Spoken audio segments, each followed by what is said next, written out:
2 vezes na semana por 2 semanas seguidas, né? Aí embaixo, entre parênteses, eu coloquei como que faz o preparado de bicarbonato. Então, é para pegar 4 xícaras de água morna e acrescentar 2 colheres de sopa de bicarbonato. Além de escrever, eu sempre explico, né? Você vai pegar 4 xícaras de água morna, pôr numa vasilha, jogar 2 colheres de bicarbonato, mexer e fazer uma duchinha lá dentro. Ou você compra a duchinha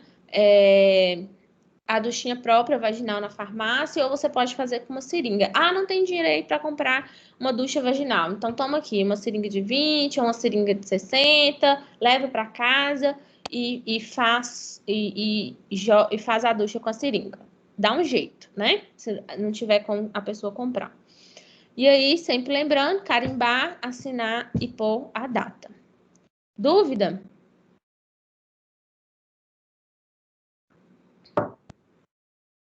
Vamos para o próximo.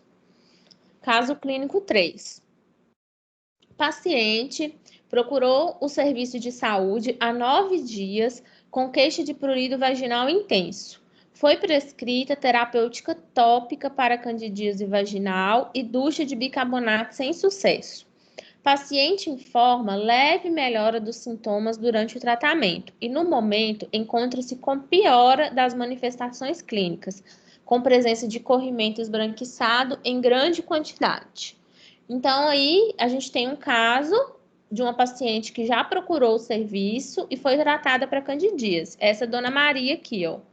Ela veio, procurou o serviço e a gente passou o creme de miconazol. E aí ela voltou falando que deu uma melhorada enquanto ela estava usando a pomada. E tem 2 dias que ela parou de usar a pomada, e que agora voltou todos os sintomas e está, inclusive, pior. O que eu vou fazer nessa situação? Quem vai falar aí?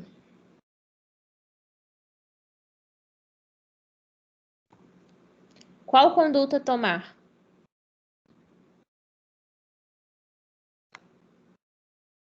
Tic-tac, tic-tac, tic-tac. Passar para o ginecologista, professor? Antes disso, dá para a gente ainda tentar uma vez. Fluconazol? Exatamente, perfeito. Então, eu vou prescrever para ela o tratamento via oral, né? Então, chegou com candidíase, minha primeira escolha é fazer o tratamento tópico com a pomada. Na grande maioria dos casos, resolve, né? Se não resolver, eu posso tentar, antes de encaminhar para o ginecologista, o tratamento oral, né? E aí, é exatamente isso aí que a colega falou, que eu não identifiquei o nome. Quem foi que falou? Sara Pereira. Sara Pereira. Sara Pereira, eu não conheço Sara Pereira, não. Ô, professora, fica na aula direto. Só que tem 2 Saras, que me achará. Então, mostra sua cara aí, deixa eu ver. Oi? Deixa eu ver sua cara. Ai, professora.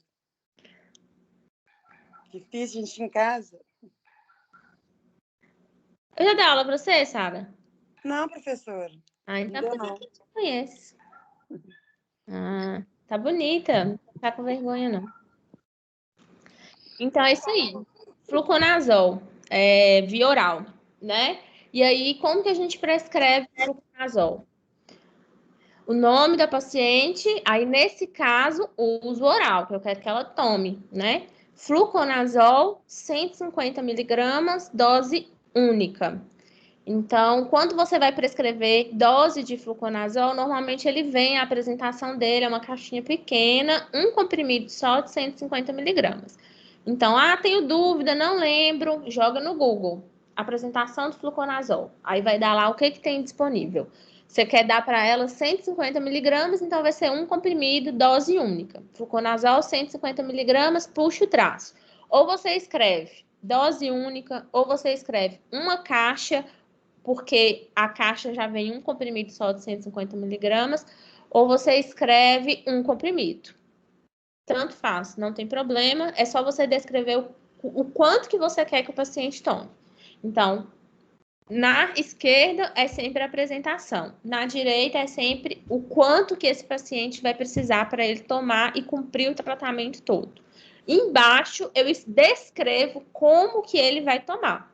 Tomar um comprimido em dose única. Então, tomou um comprimido, uma única vez, encerrou o tratamento, assino, dato e carimbo. Eu ia falar uma coisa. E lembrando que, né, quando a paciente vem com as a queixa candidíase, tem todas aquelas orientações que eu devo passar além, né, da prescrição da medicação, né, que é usar a calcinha de algodão, lavar a calcinha de preferência com sabonete neutro, colocar ela para secar ao sol, depois que secar, passar, evitar calças muito apertadas e justas, principalmente durante o tratamento, dormir sem calcinha, se estiver em casa, ficar sem calcinha a maior parte do tempo, principalmente durante o tratamento, para ajudar na melhora, né? Todas essas orientações eu vou passar junto com a medicação do tratamento, né?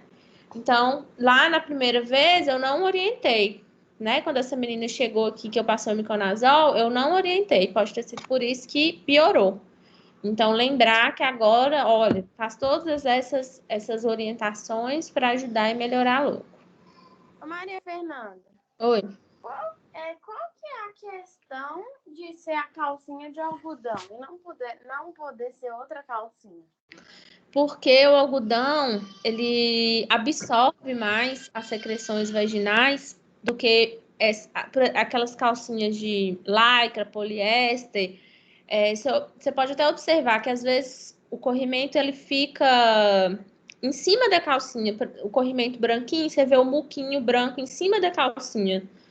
E quando você usa a calcinha de algodão, você não consegue nem ver o corrimento, porque ela absorve, aí você não consegue, ele fica absorvido, fica só a mancha. E nessas outras calcinhas, às vezes, ele fica até em cima da calcinha. Então, a de algodão consegue absorver mais, e aí não fica aquele muco lá, úmido, aquele meio lá o tempo todo. Além do que, a transpiração mesmo da calcinha, circulação, né? O algodão, ele é mais ventilado, não é essa palavra, mas dá para você entender. Ele circula mais. Não é tão abafado, tão apertado, é mais confortável, é mais não fica tão abafado e apertado, que ajuda a proliferar o fungo. Entendi.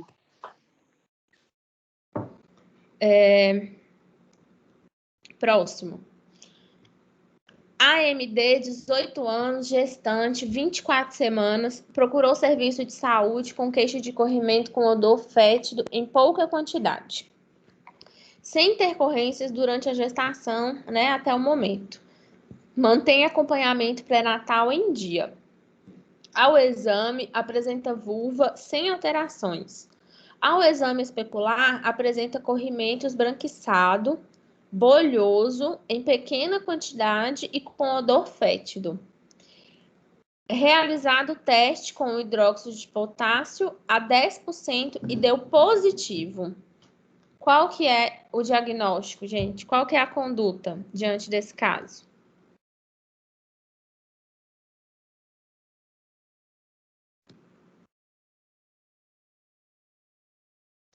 É uma vaginose, né? Vaginose completa. Vaginose bacteriana? Exatamente, né?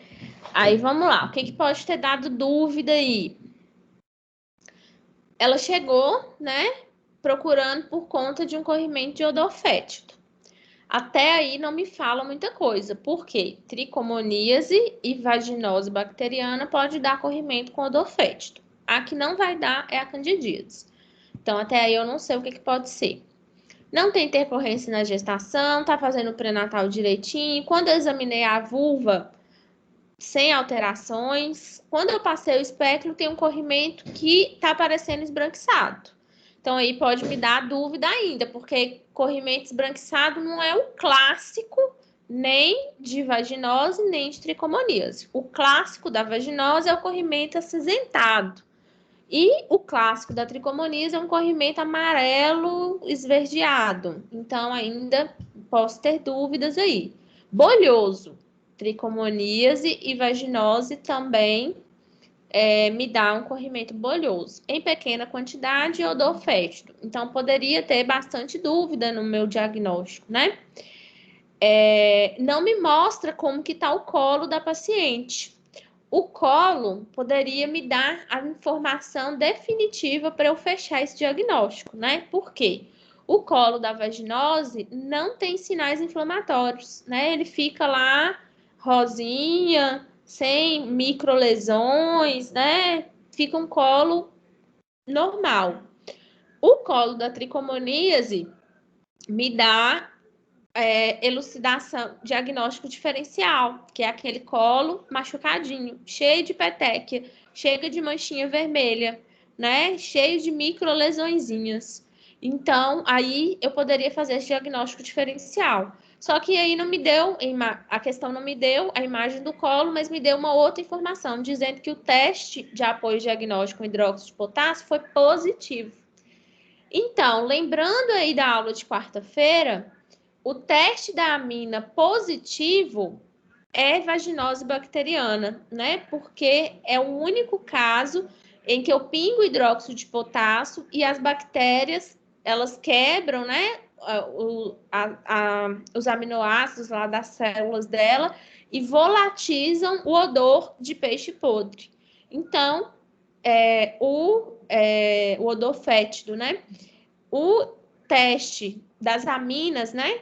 Que é esse hidróxido de potássio a 10% positivo, me diz sobre vaginose bacteriana.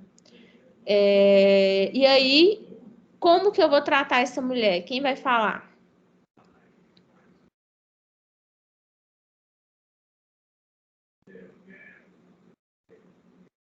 Ninguém? Vocês estão aí, gente? Boa noite. Como é que nós vamos tratar? Quem falou? A Gláucia. Fala, Gláucia. Boa noite, estou só cumprimentando. Tá. Então, nós vamos tratar, lembra aí, gente, eu acabei de falar hoje, com metronidazol, né? Vaginose bacteriana e tricomoníase é a mesma droga, metronidazol, só vai mudar a dosagem. E no caso das gestantes, lembra aí de quarta-feira, a minha primeira escolha é tratar ela com uma dose um pouco menor do que o tratamento convencional. Então, eu vou tratar ela com o que fala lá no protocolo? Tratar a gestante, independente da idade gestacional, com metronidazol, 250 miligramas, de 8 em 8 horas, por 7 dias. Então, como que eu faço isso em receita? Nome da paciente, eu quero que ela tome. Então, uso oral. Então, lá no protocolo me fala metronidazol, 250 miligramas, de 8 em 8 horas. Desliga o som, por favor. Rafael. Tratar com metronidazol 250 miligramas. Aí eu fui lá no Google, olhei a apresentação do metronidazol. Tem metronidazol de 500 e de 250. Então, eu não vou complicar a vida dela e prescrever um metronidazol de 500 para ela ter que partir o comprimido, né? Eu já vou colocar metronidazol 250 miligramas. E aí, na frente, eu vou colocar quantas caixas ou quantos comprimidos. Se eu quiser colocar os comprimidos, me facilita, né? Porque eu não preciso pesquisar quantos comprimidos que vem numa caixa. Então, professora, talvez eu tenha me enganado. Você falou que geralmente grávida não dá via oral na aula passada? No caso da tricomoníase, não tem jeito. Esse que é o tratamento. No caso da candidíase, que é o fluconazol, eu não dou via oral fluconazol para grávida de jeito nenhum. Eu só posso prescrever vaginal. Tópico. Tá. Na tricomoníase não tem jeito, não. Então, porque senão eu teria que pesquisar quantos comprimidos de metronidazol vem na caixa, tá? Aí eu já adianto para vocês de antemão que o metronidazol 250 miligramas tem caixa com 20 comprimidos, né? E aí ela precisa tomar 21, porque o que fala lá no meu protocolo? Metronidazol 250 miligramas, um comprimido de 8 em 8 horas por 7 dias. Então, em um dia, ela precisa de 3 comprimidos. 3 comprimidos por 7 dias, 21 comprimidos. Se uma caixa vem 20, ela precisaria de 2 caixas. Então, metronidazol, 250 miligramas, 2 caixas. Ah, não quero pesquisar, enfim, vai complicar, tem que olhar no Google. Posso pôr o número de comprimidos que ela precisa? Pode. Na hora que ela chegar lá na farmácia, o atendente vai falar, ó, eu tenho caixa com 20, pediu 21, você vai precisar levar 2 caixas. Então, não tem problema como você vai colocar 21 comprimidos ou número de caixas. 21 comprimidos me facilita. E aí embaixo eu vou escrever: tomar um comprimido de 8 em 8 horas por 7 dias. Carimbo, assino e ponho a data. Alguma dúvida, gente? Então, vamos... Professora, Oi. desculpa te interromper. Essa informação que você falou com o Rafael, e acho que foi o Rafael que falou, dos comprimidos aí, agora se tiver como se repetir, que eu vou anotar isso, que eu acho que é importante. Eu tava confuso, eu ia até te perguntar isso, só que ele perguntou. Da gestante? Isso, essa particularidade aí. Que a gestante com candidíase, eu não trato de forma oral. Então, eu não dou fluconazol para ela oral, não pode. A gestante com candidíase, eu trato ela só com pomada vaginal. Só tratamento tópico. Agora, se essa gestante tiver vaginose bacteriana ou se essa gestante tiver tricomoníase, eu vou tratar ela com via oral. Só que o tratamento, no caso da vaginose bacteriana, é uma dose menor do que o tratamento de uma mulher não grávida. Desculpa, eu falei para o Rafael tricomoníase, é vaginose que a gente está tratando. Desculpa. No caso da gestante com tricomoníase, o tratamento é o mesmo. Se ela é grávida ou não. Então, vou repetir. Gestante com candidíase, eu não trato via oral, eu trato sempre pomada vaginal. Não posso prescrever fluconazol via oral para gestante. Gestante com vaginose bacteriana, eu trato via oral, só que a dose é menor do que uma mulher não gestante. Tricomoníase, eu trato via oral da mesma forma do que a não gestante, independente da idade gestacional. É o que o protocolo pede, tá? Aí, o que eu disse para vocês? Tratei uma vez a gestante, o que eu sugeri. A gestante, tratei uma vez como protocolo, igual o protocolo está falando, igual o protocolo me permite. Ela voltou sem melhora, manda ela para frente. Manda ela para o médico. É mais seguro para vocês, para a gente. Ok?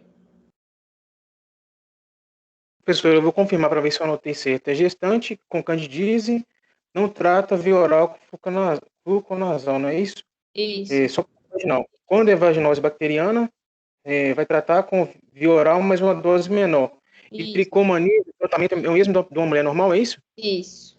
Ah, então tá. Para uma mulher não grávida. Caso Fernanda, Oi.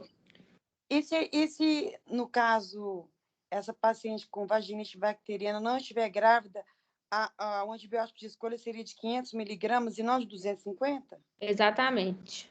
Vaginose bacteriana. Isso aí. Obrigada. Nada. E aí ela ia tomar metronidazol 500 miligramas, um comprimido de 12 em 12 horas por 7 dias.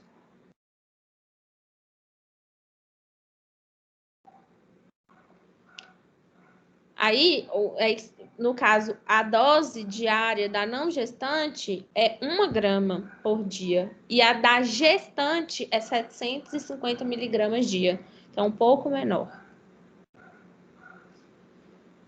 Caso 5. Paciente de 28 anos com queixa de roupas íntimas com odor fétido. Nega prurido vaginal, nega ardência e nega corrimento. Então, nega prurido vaginal, ardência ou corrimento. Não possui vida sexual ativa. G1, P0, A1. Quer dizer que ela teve uma gravidez, não teve nenhum parto e teve um aborto. Ao exame, bom estado geral. Ao exame ginecológico, presença de secreção acinzentada em saco vaginal posterior em pequena quantidade com odor fétido. Teste do pH ficou azul. Qual que é o diagnóstico, gente? Vai. Qual? Aí, tá na ponta da língua aqui, esqueci o nome. Vaginose? Isso, vaginose? Isso, perfeito. Vaginose bacteriana, né? Vamos repassar. Então, ela chegou, a queixa dela principal é secreção com odor. Desculpa, é um odor fétido nas roupas. Ela nem queixou secreção. Então, aí eu ainda posso ficar com dúvida, porque tricomoníase também dá corrimento com odor fétido. Às vezes, ela não tá conseguindo perceber na calcinha o corrimento, né? Ela não tá com coceira, ela não tá com ardência e ela falou que não tá com corrimento. Então, ela não observou, veio porque tá com odor, acha que a roupa dela tá com um odor diferente, ruim. Não possui vida sexual ativa. Isso poderia fazer com que eu excluísse já a tricomoníase, porque a tricomoníase é uma infecção sexualmente transmissível, né? Então, se ela não tem, eu poderia excluir. O histórico obstétrico dela, numa gravidez, nenhum parto e um aborto. Bom estado geral. E aí, quando eu passei o espéculo, não veio a imagem do colo, do que eu achei, mas no caso fala que tem uma secreção acinzentada. Então, o corrimento clássico da vaginose bacteriana já é uma secreção acinzentada. E juntando isso com o odor fétido, já me faria supor que o diagnóstico dessa paciente é vaginose bacteriana. Mas aí a pessoa quis fazer um teste do pH, que era o teste de apoio que ela tinha lá disponível, e na hora que ela passou a secreção na fita de nitrazina, ficou azul, né? Então, a fita azul quer dizer que aquela secreção é básica, né? A secreção da vaginose bacteriana e da tricomoníase são básicas, então ambas ficam azul. Então aí ia me descartar que é candidíase, que na candidíase fica amarelo, que é muito ácido. Né? A diferença é porque fica também acinzentada, né? Na vaginose. O corrimento. Isso. Isso. E o odor fétido, né? E se ela tivesse feito o teste das aminas, pingado hidróxido de potássio na secreção, ia subir, ia volatizar o odor, né, característico de peixe em putrefação, que é característico da vaginose bacteriana. Então, esse é o diagnóstico. E qual que é a conduta? Alguém quer falar? Boa noite, Fernanda. Vou. Então, se ela não tem uma vida sexual ativa, como que ela contraiu essa vaginose bacteriana? Pode ser na forma de limpar, de higiene? Pode, né? A vaginose, ela surge devido a um desequilíbrio na flora normal da vagina, né? Então, por conta de alguma questão, desequilibrou a flora, então as bactérias e os fungos que estão protegendo ali o interior da vagina entraram em desequilíbrio e deixaram a vagina susceptível às outras bactérias que podem ter ascendido lá. Como que essas bactérias podem ter entrado? Às vezes passou a mão na vagina suja, às vezes usou um banheiro público com papel higiênico contaminado, na hora que foi limpar, o papel higiênico levou bactéria ruim para lá. Às vezes deixou a calcinha meio úmida, choveu, embolada, proliferou bactéria ali que estava, né, encostou em algum lugar, ou as mãos, ou foi na festa e tinha bebido e sentou no vaso e o vaso estava contaminado e aí pegou a bactéria, né? Algumas dessas situações podem ter acontecido para a bactéria ruim, que é a Gardnerella, tá lá na vagina. Ou às vezes fez a higiene incorreta, né? Porque a forma correta de higienizar, de limpar a vagina é sempre de frente para trás, né? Nunca do bumbum para frente. Porque do bumbum para frente eu levo bactéria ruim para essa vagina. Então, às vezes, ela limpou errado, e aí a bactéria estava lá. E aí essa bactéria conseguiu vencer, desequilibrou a flora e conseguiu superar as bactérias boas e acabou proliferando ali dentro da vagina, dando esse quadro para ela, né? Aí lembrando que tanto a vaginose quanto a candidíase não são doenças, não são infecções sexualmente transmissíveis, né? Elas acontecem, elas são, vamos dizer assim, oportunistas, né? Quando tem o desequilíbrio, ou por estresse, ou por medicamento, né? Ou por alguma situação externa, desequilibrou a flora, se o micro-organismo já está lá, ele aproveita disso e prolifera, causando esses sintomas desagradáveis. Maria Fernanda, mas tudo bem, elas não são transmitidas sexualmente. Mas se nesse período eu manter relação com uma pessoa saudável, eu vou estar transmitindo para essa pessoa, sim? Você vai estar, vamos dizer, não vamos usar a palavra transmitindo, você vai compartilhar com essa pessoa essa bactéria. Mas não quer dizer que essa pessoa vai manifestar a doença, né? Porque, por exemplo, se você está com candidíase e você teve a relação, você compartilhou o fungo, mas para esse fungo proliferar no seu parceiro, ele vai precisar encontrar um meio favorável. Então, qual que é o meio favorável do fungo? A região genital do seu parceiro úmida, abafada, escura, quente. Se o fungo da cândida encontrar esse meio para ele proliferar, aí o seu parceiro vai desenvolver a candidíase. Porque você compartilhou com ele o micro-organismo. Entendi, obrigada, professora. Nada. E o tratamento, nesse caso, né, uma mulher não grávida, e a gente já sabe que vaginose eu trato com metronidazol. Então, metronidazol, como é que fala lá no protocolo? Metronidazol, 500 miligramas de 12 em 12 horas por 7 dias. Aí eu prescrevi aí de uma forma diferente que eu tinha prescrevido, só para vocês verem que vai ser... porque aqui a grávida toma mais comprimidos, né? Porque é de 8 em 8 horas. Aqui vai ser só uma caixa só. Metronidazol, 500 miligramas, uma caixa. Né? Porque essa mulher não gestante, ela vai tomar um comprimido a cada 12 horas por 7 dias. Então, um comprimido no dia, ela vai tomar 2 comprimidos, de 12 em 12 horas. Em um dia, 2 comprimidos. Por 7 dias, então ela vai precisar de 14 comprimidos.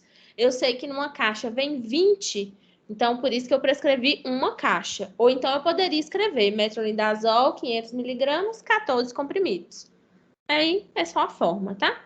Metronidazol, 500 miligramas, uma caixa. Tomar embaixo, eu escrevo como que eu quero que ela faça. Tomar um comprimido a cada 12 horas por 7 dias. Ou tomar um comprimido tomar um comprimido de 12 em 12 horas por 7 dias. Ou tomar um comprimido às 8 horas da manhã e outro comprimido às 20 horas da noite por 7 dias, por uma semana. Enfim, né? É só você descrever como que você quer que ela use. Carimba, assina e põe a data. Dúvidas, gente?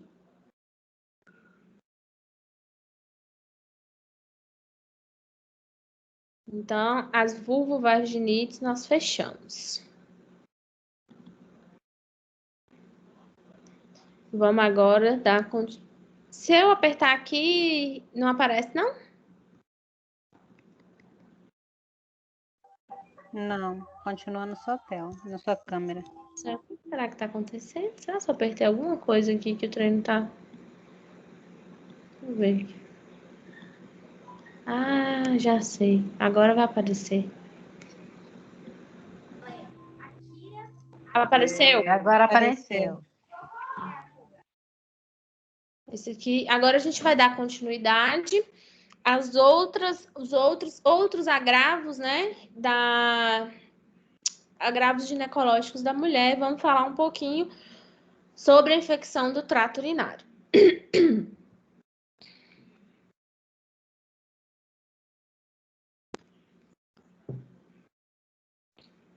A infecção do trato urinário trata-se de um quadro infeccioso que ocorre em qualquer parte do sistema urinário. E aí, dependendo da onde que esse quadro infeccioso está acontecendo, se é na bexiga, se é na uretra ou se é no rim, vai receber um nome específico, né? Sendo que cistite, a infecção da bexiga, né? Que é o órgão do trato urinário. Uretrite, quando é a uretra que está infeccionada. E a pielonefrite, quando são os rins que estão com a infecção. Pode acontecer. Isso aí ontem, Maria Fernanda, na aula da Daniele. É? Aham. Então tá. Vamos falar então das particularidades da mulher, né? O que acontece? A infecção do trato urinário na mulher é muito mais prevalente do que no homem. Porque o trato genital da mulher, né? A uretra, o local onde a uretra fica dentro do órgão genital, propicia que bactérias ascendam com muita facilidade para o trato urinário feminino, diferente do homem, né? A genitália do homem não favorece as infecções urinárias como o trato genital da mulher. Então, é por isso que as infecções do trato urinário são muito prevalentes nas mulheres em relação aos homens, por conta da anatomia da sua genitália, do seu trato gênito urinário, né? Então, tem mais casos disso. E existem alguns fatores de risco na mulher, né, que não tem no homem, além da anatomia gênito-urinária da mulher, como, por exemplo, o uso de contraceptivos hormonais, né? Essa variação hormonal, né, principalmente na menopausa, quando o estrógeno cai muito, deixando o trato urinário da mulher mais vulnerável às bactérias, a vida sexual ativa também, porque aí também é relacionado com a anatomia, né? A uretra da mulher fica em cima, como a gente viu nas aulas passadas, né? A uretra ela fica em cima do introito vaginal, né? Então eu tenho o clítoris, a uretra e o introito vaginal. Quando a entrada do pênis, né? A fricção, que é muita fricção, né? Os movimentos, tudo isso acaba machucando a uretra, lesionando a uretra, né? Esmagando a uretra, vamos dizer assim, para vocês imaginarem na cabeça de vocês. E pode dar micro lesõezinhas e acaba abrindo portas de entrada para as bactérias, né? A vagina é colonizada por várias bactérias. Bactérias do ânus, né? Bactérias da roupa íntima, o próprio pênis, na hora que vai ter o contato com a vagina durante a relação, vai ter o compartilhamento de bactérias. E aí, durante o ato, né, todo movimento, toda fricção pode abrir pequenas portas de entrada. E aquela bactéria tá ali, ela vê o buraquinho, ela entra. O buraquinho que eu digo assim, né?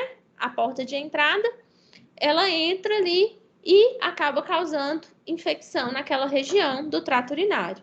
Então, é muito comum as mulheres chegarem com relatos de infecção urinária pós-relação sexual.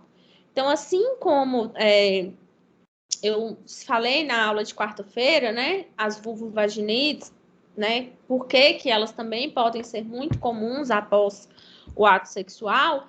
Outro tipo de infecção é a infecção urinária, né? A mulher chegar falando que teve a relação e aí tá com sintomas de infecção urinária. E quais que são esses sintomas que ela vai queixar, né? Ela vai queixar urgência miccional, que é o quê? Vontade de fazer xixi toda hora. E aí, na hora que ela chega para fazer o xixi, sai uma gotinha, um trisco de xixi. Então, a sensação é que a bexiga tá cheia e precisa fazer xixi urgente. Mas na hora que faz o xixi, sai só um pouquinho, só sai uma gotinha. Ardência miccional, né? Ardência miccional é esse pouquinho de xixi que ela faz, quando faz com uma dor que dói lá na bexiga, né? Que é característico, inclusive, da cistite, né? Eu vou identificar que a parte do trato urinário que está infeccionada é a bexiga. Faz só um xixi, só um pouquinho de xixi e dá aquela dor forte no pé da barriga, né? E arde também o canal uretral.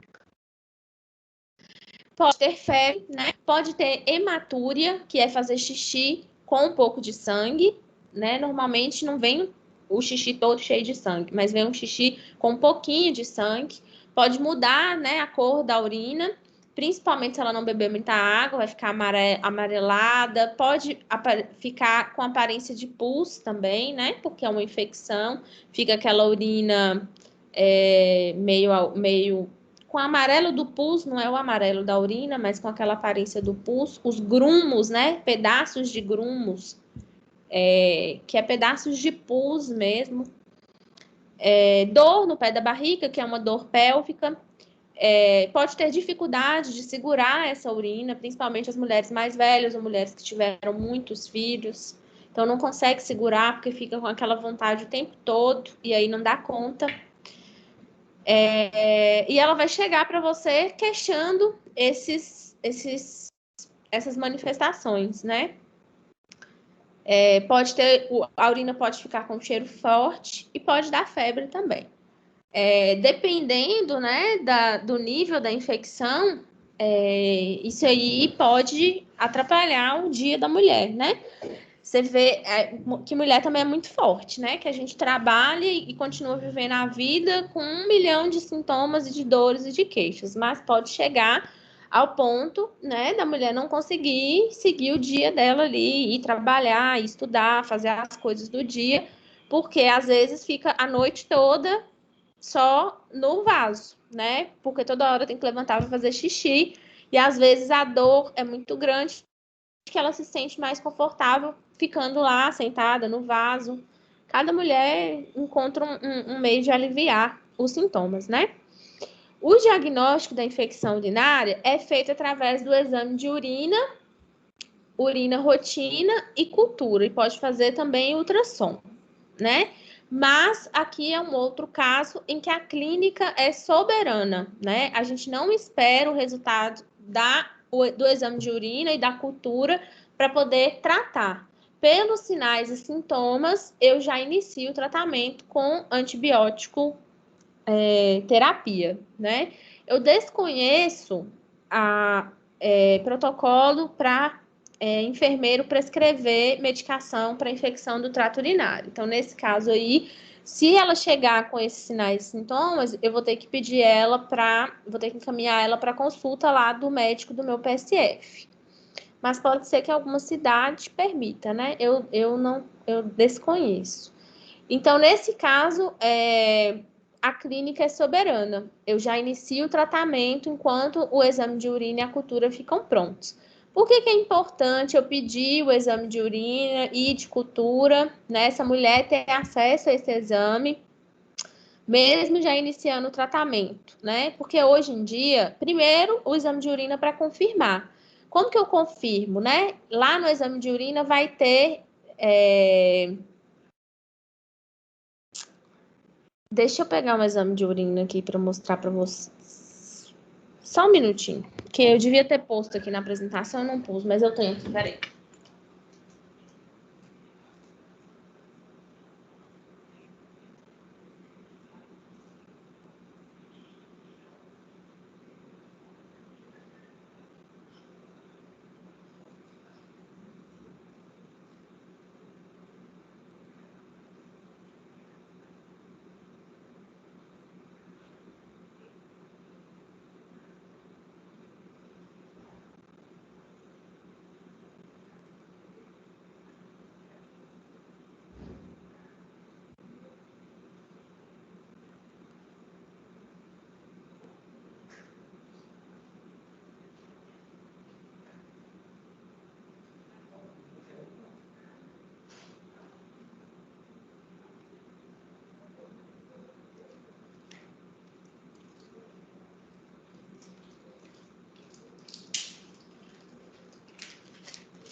Aqui, ó.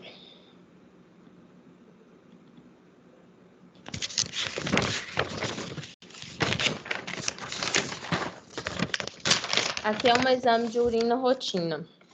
Aí vocês vão ver aqui, ó.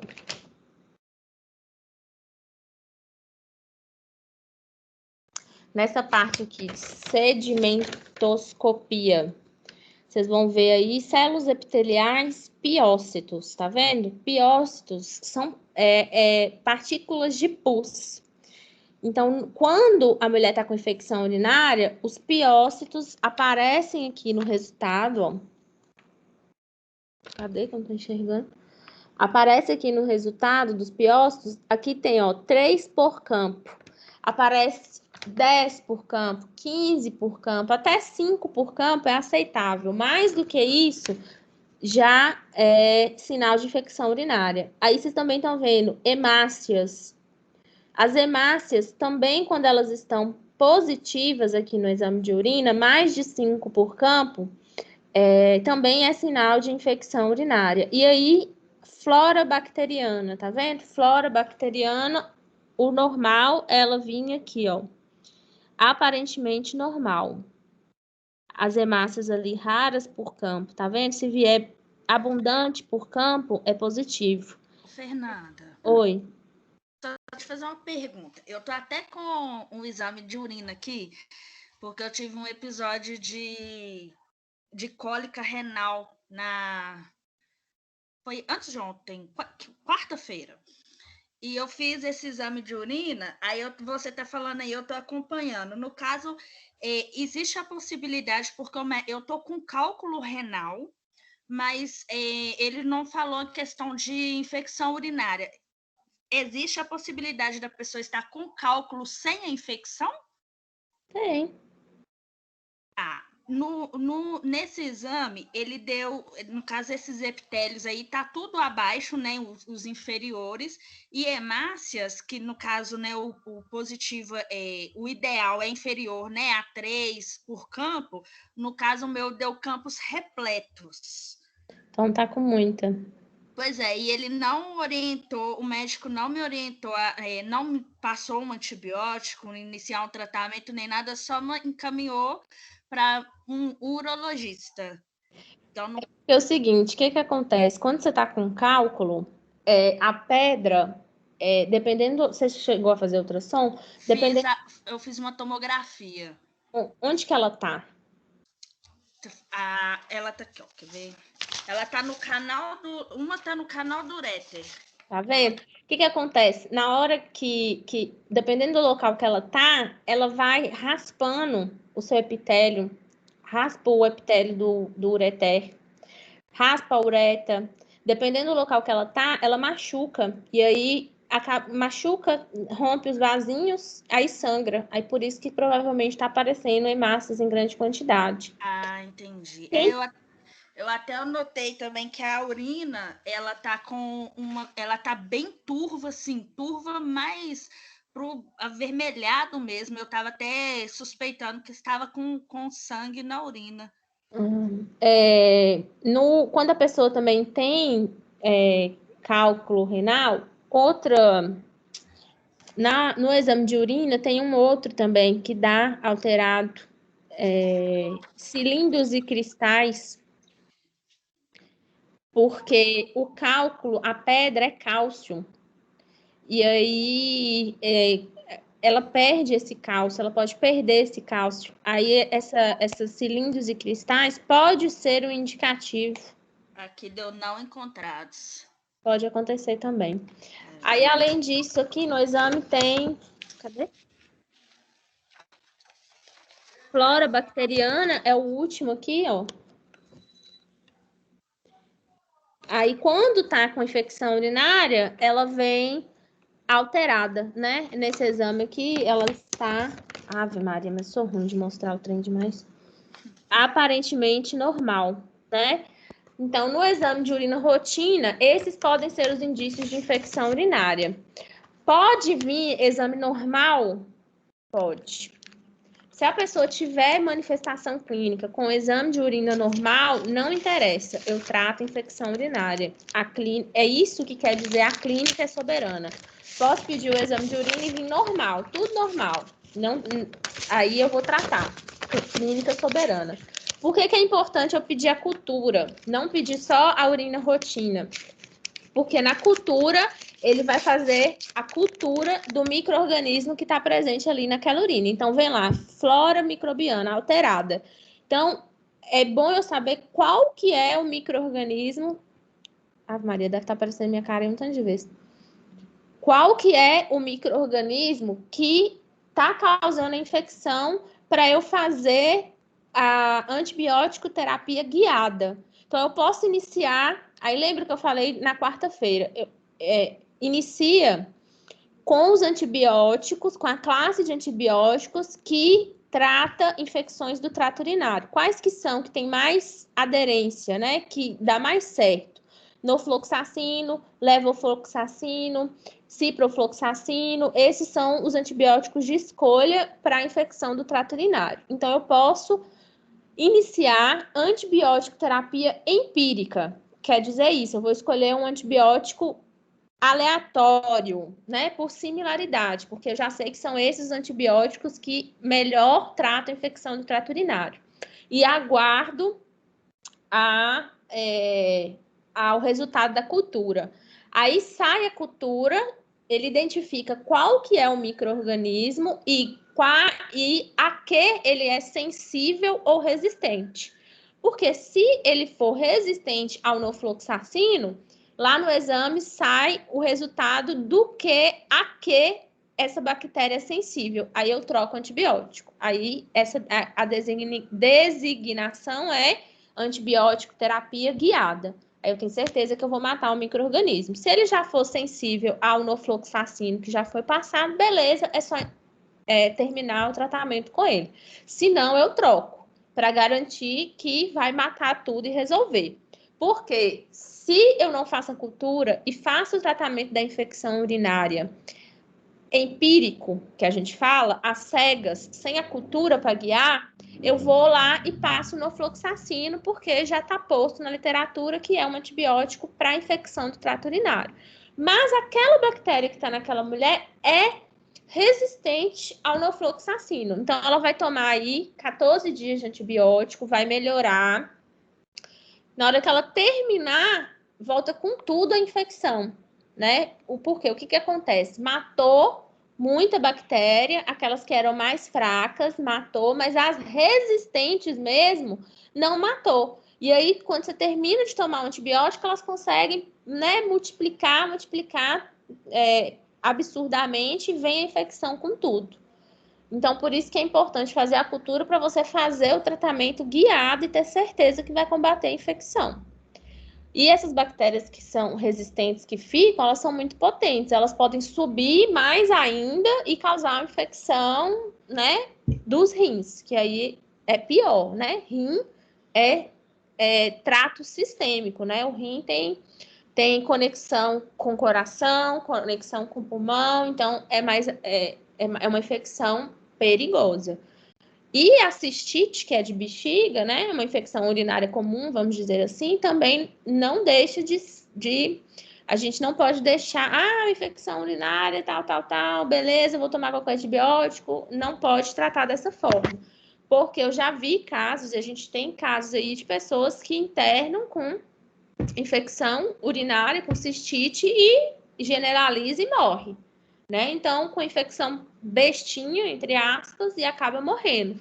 Principalmente pessoas que têm comorbidades, né?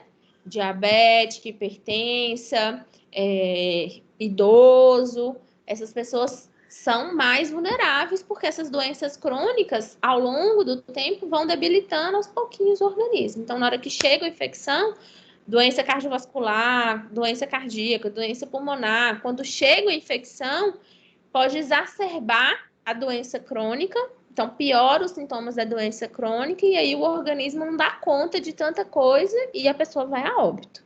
Então, sempre tem que ser tratada e levada com seriedade. Então, além do antibiótico, pode dar analgésicos para aliviar a dor e a ardência a urinar. Aí tem um outro medicamento que chama pirídio. Eu não vou saber assim falar o nome, sobrenome dele não, mas é pirídio. É um remédio roxinho, marronzinho que toma com infecção urinária. Isso aí não tem no SUS, não. Mas para vocês saberem que ele existe, ele alivia muito os sintomas de ardência e dor na hora de fazer o xixi, a disúria. Ele é muito bom, inclusive. O xixi fica Professora. verde, né, professora? Ou laranja. Isso, esse mesmo.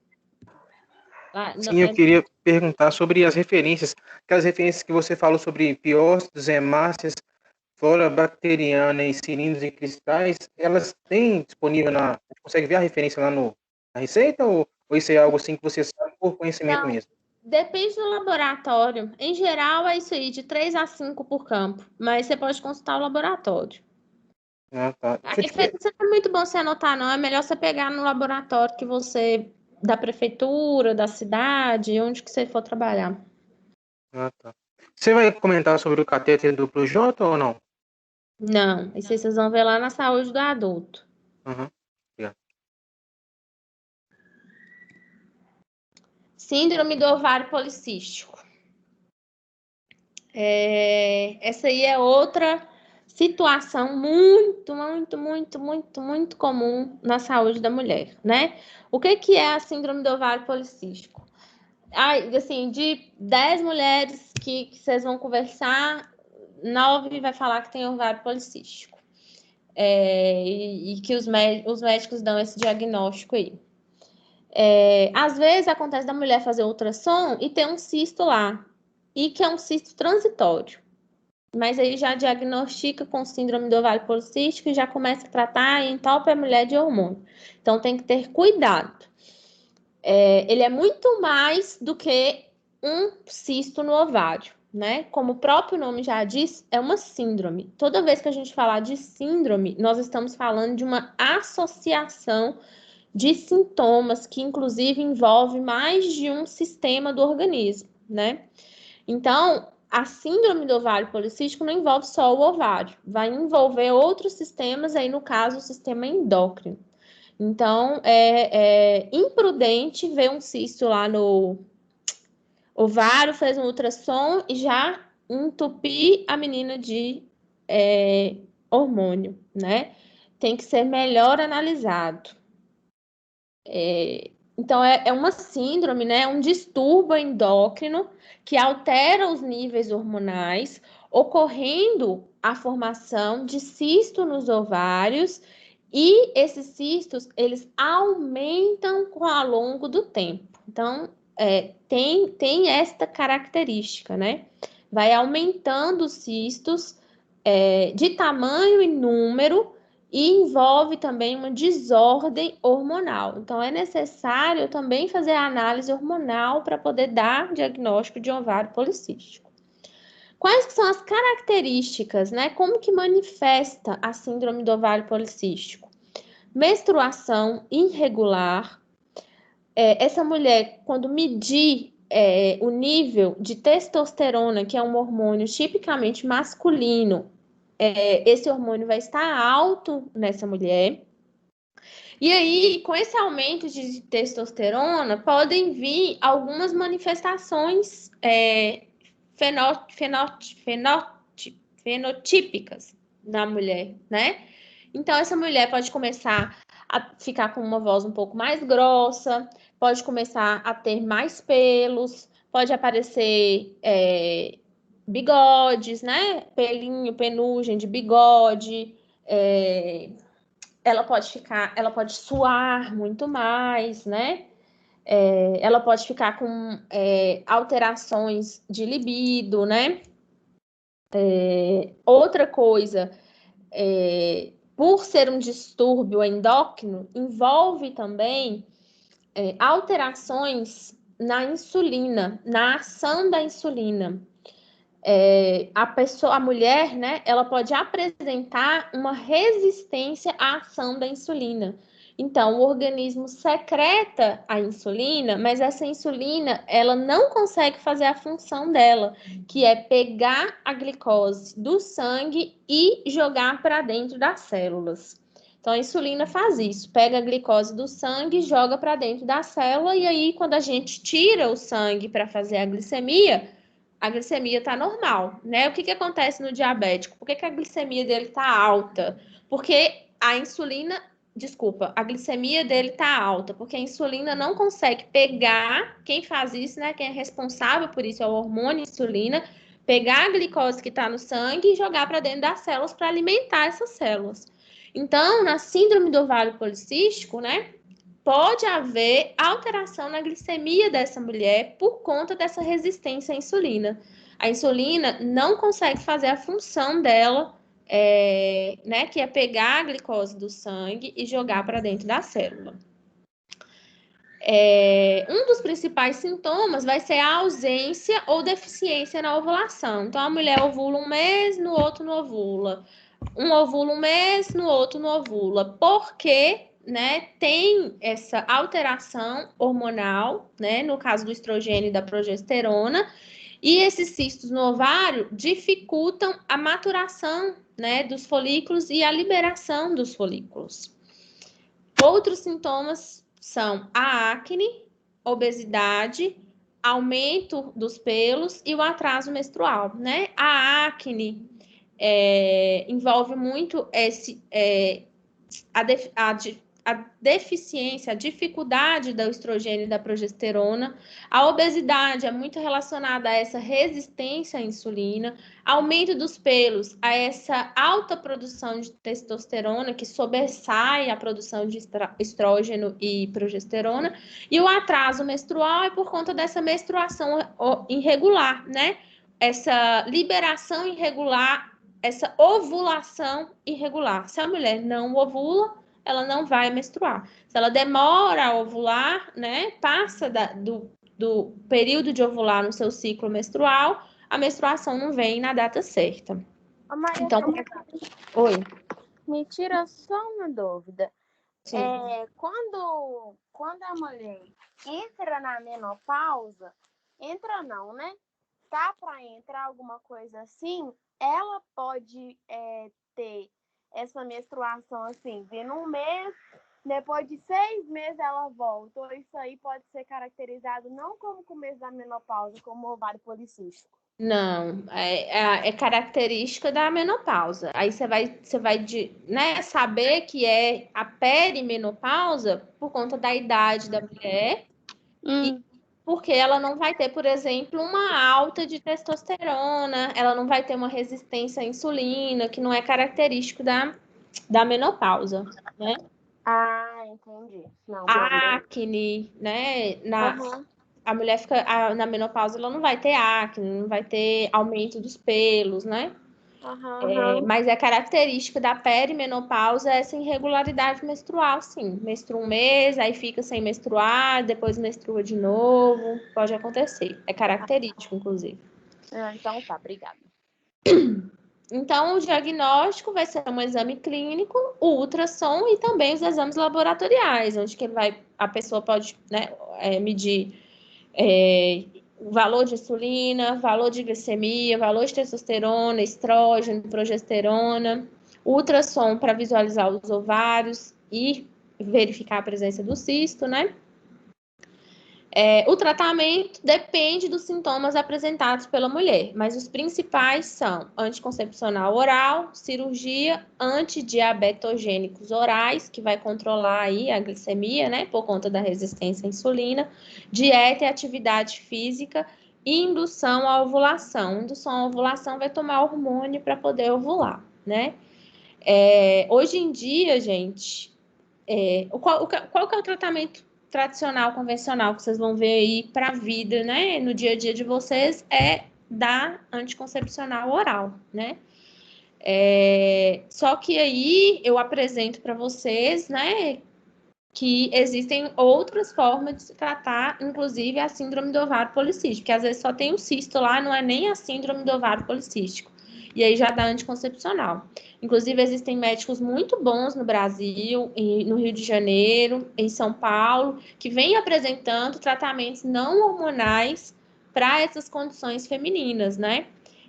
Aí é uma opinião pessoal minha, que eu divido com vocês não precisam ter essa mesma opinião, né? O ideal é que vocês vejam essas duas formas e escolham, estudem, né? Para que vocês decidam qual que é a opinião de vocês, qual que é a percepção de vocês.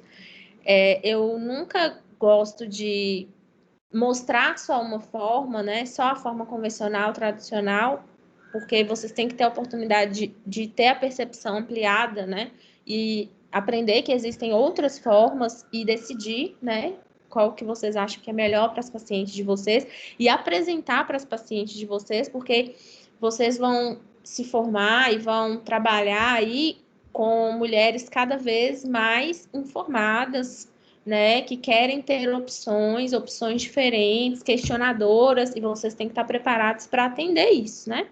Essa demanda. Então, é importante vocês saberem que existem outras formas, né?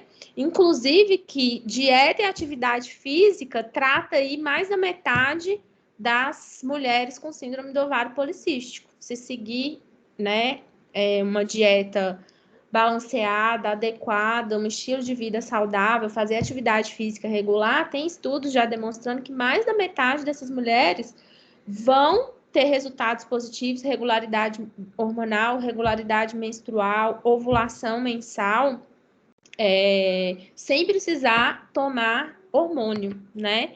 Aí o que eu ia dizer a respeito, que é uma opinião pessoal minha, é a alta taxa de hormônio que as mulheres estão sendo submetidas nos últimos anos, né? O anticoncepcional é uma droga relativamente recente, né? Do final do século passado, 1900 alguma coisa, e aí a gente tem que se questionar, né? Se a gente não está fazendo o uso deliberado desses hormônios. E qual que é o risco para a mulher de estar fazendo o uso deliberado desses hormônios sem necessidade? E a gente vê a prescrição, muitas vezes, sem necessidade de terapias hormonais, né? Hormônio é uma coisa, né? Nós que somos mulheres que estamos aqui, a gente sabe como que o hormônio mexe com a gente, né? É um sobe e desce de humor, de sintomas, como que a gente fica perto do período menstrual. Então, se questionar, assim, esses hormônios é um questionamento, inclusive, feito lá naquele documentário que a gente assistiu, né? A ocitocina exógena, a ocitocina artificial que estão dando para as mulheres parirem, né? Qual que é o risco de estar dando esse hormônio artificial para o organismo, o equilíbrio da mulher, o hormônio interno, né? O hormônio... Não é interno, não, gente. Natural, o hormônio intrínseco da mulher, né? Então, o hormônio que vem com essas terapias anticoncepcionais, né? Qual que é o risco da mulher estar tomando isso aí deliberadamente durante 5, 10, 20 anos, pensando que a nossa geração, né? Principalmente a geração de vocês, que já vem fazendo uso de concepcional, né? Das mulheres, que eu digo assim, que estão aí entre 20 e 30 anos, começando a fazer uso de anticoncepcional muito cedo, às vezes, inclusive, sem nem ter consciência. O médico vem, simplesmente passa, porque aprendeu assim, né? Por isso que eu digo que a gente sempre tem que aprender outras formas, porque só se ensina de uma forma, ele só sabe isso, não é nem culpa dele. Acaba passando. E aí essa mulher fica aí 10, 20 anos até decidir, por exemplo, ter filhos, né? Que aí, vamos supor que diagnosticou ela aí com síndrome do ovário policístico, para ela ter filho, ela vai ter que parar de tomar hormônio. E aí, qual que é o impacto de 20 anos de hormônio exógeno no corpo de uma mulher? A gente tem que refletir e parar para pensar, né? E existem outras formas da gente tratar que são mais simples, que não precisa tomar nada, né? E tem estudos já demonstrando que existe. Fica aí, hein, o questionamento para vocês pensarem e aí buscarem também outras formas, né? Principalmente quem for trabalhar ativamente com a saúde da mulher, se debruçar mais sobre esses estudos dessas outras alternativas de tratamento que não só o anticoncepcional.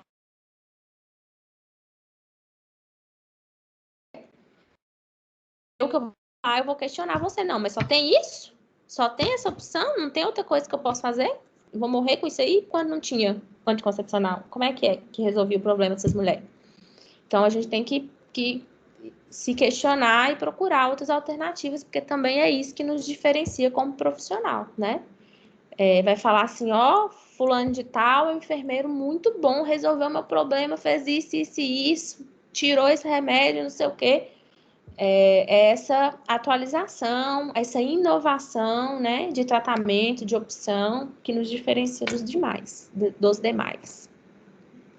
Aqui é só para mostrar o ovário com os cistos, né? Um ovário normal, quando eu for fazer o ultrassom, o ovário normal da direita, o ovário policístico da esquerda, né? Fica um tanto de cistinho mesmo, de bolinhas esbranquiçadas, né, acinzentadas, protuberantes no ovário. E aí consegue-se identificar através do ultrassom os cistos no ovário, né? Então, ovário policístico não é a mesma coisa de síndrome do ovário policístico. O que você precisa intervir com terapêuticas, que não quer dizer que são terapêuticas medicamentosas, é a síndrome. Só o ovário policístico, sem sintomas, sem repercussão, né, sem atrapalhar a vida da mulher, não quer dizer que você tem que tratar hormonalmente. Professor, Oi. mas aí no caso do tratamento à base de dieta e atividade física, ele poderia reduzir os cistos já existentes na mulher? Ou ele seria só uma forma de controle mesmo da menstruação, do nível hormonal? Os cistos que já tem lá, provavelmente eles vão continuar. Quem tá falando? Rayara, provavelmente eles vão continuar. Mas eles não vão aumentar e nem vão crescer. E se com a dieta e a atividade física conseguir regularizar a ovulação, conseguir regularizar a menstruação, conseguir regularizar a resistência à insulina, que é muito provável, a mulher vai continuar ovulando, vai continuar menstruando e não vai ter manifestações desagradáveis ou dificuldade de engravidar ou infertilidade. É necessário acompanhar. Aí o objetivo vai ser não deixar eles aumentarem e nem deixar aumentar nem de tamanho nem de quantidade. Ele está lá, o cisto estar lá e você continuar menstruando, ovulando e tendo qualidade de vida não vai interferir, não vai prejudicar. Entendi. Obrigada. Tem 2 médicos muito bons, gente, é porque agora eu esqueci. Um chama Felipe Duarte, o outro eu esqueci. Eles têm página de Instagram. Eles são boas pessoas, bons ginecologistas para a gente acompanhar, que eles são muito atualizados. Eles têm muito contato com o exterior, com terapêuticas, né? Americanas, tudo. Então, são médicos bons para a gente acompanhar, para estar sempre atualizado dos tratamentos, das intervenções.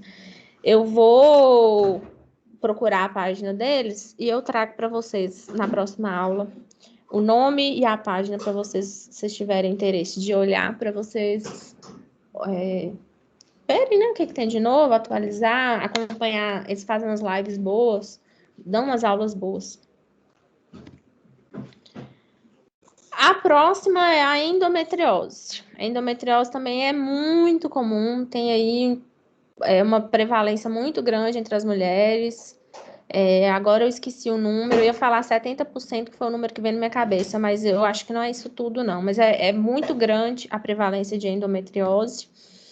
E o que é a endometriose? Né? Se caracteriza pela presença de endométrio fora da cavidade uterina. Então, o lugar do endométrio, né, é o útero, o local, o tecido, o órgão que é apropriado para receber, né, para ter aumento, crescimento de endométrio, presença de endométrio, é o útero. Quando o endométrio ele surge, ele cresce, ele desenvolve em qualquer órgão que não seja o útero, aparece a endometriose. E aí, onde que costuma aparecer endometriose? Nas trompas, nos ovários, na bexiga, no intestino, no reto. Então, nos órgãos próximos ali ao útero, pode ter um escape de tecido e esse endométrio proliferar na trompa e ovário, que está muito pertinho ali do útero, pode acontecer, mas também bexiga, intestino, reto. E aí a mulher começa a ter sinais e sintomas muito incômodos, né? Cólicas menstruais muito intensas, que inclusive impedem a mulher de trabalhar, né? Impede as atividades de vida diária, dor pré-menstrual, similar à cólica, mas que não é durante o período, dispaneuria, que é dor durante a relação sexual, fadiga, exaustão, sangramento intenso e irregular, alteração urinária, quando a endometriose está lá na bexiga, né?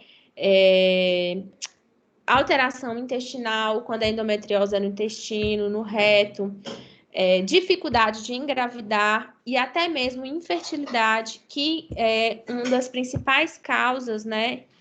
Uma das principais causas de infertilidade na mulher é a endometriose. Esse endométrio irregular, ele acaba impedindo, né, que a mulher consiga engravidar, porque o embrião ele não consegue nidar e aí dificulta, um dos motivos, né, dificulta que a gestação consiga prosseguir.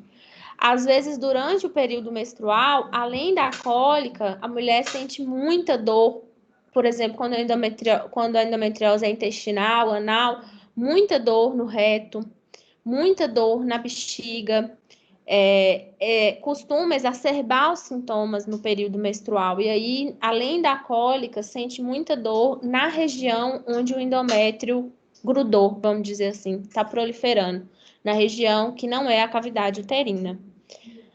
O medicamento, o diagnóstico vai ser feito por exame clínico ginecológico, através das queixas da mulher, e através de exames de imagem, ultrassom, ressonância, laparoscopia, que é quando passa uma sonda com vídeo para poder visualizar, né, as cavidades. E o tratamento pode ser medicamentoso ou cirúrgico. Medicamentoso, hormônio de novo. E cirúrgico, dependendo da gravidade da endometriose, da quantidade de endométrio que tem fora do útero, da quantidade de endométrio que tem ou na bexiga ou no intestino, né? Da quantidade de focos, pode ser necessário retirar. Da intensidade dos sintomas, né? Às vezes a mulher vai ficar 2, 3 dias sentindo uma dor insuportável, que inclusive não cessa com analgésicos, tem que tomar anti-inflamatórios fortes, né? Impede a mulher de trabalhar, altera o humor, né? Pode atrapalhar os relacionamentos. E tudo isso vai ser avaliado pelo médico para poder decidir a terapêutica dessa endometriose. O medicamento objetiva reduzir o estímulo de estrógeno dos ovários. Os mais utilizados são os análogos ao GnRH. O GnRH é um hormônio, né? Hormônio receptor da gonadotrofina. É um hormônio, então análogo a esse hormônio.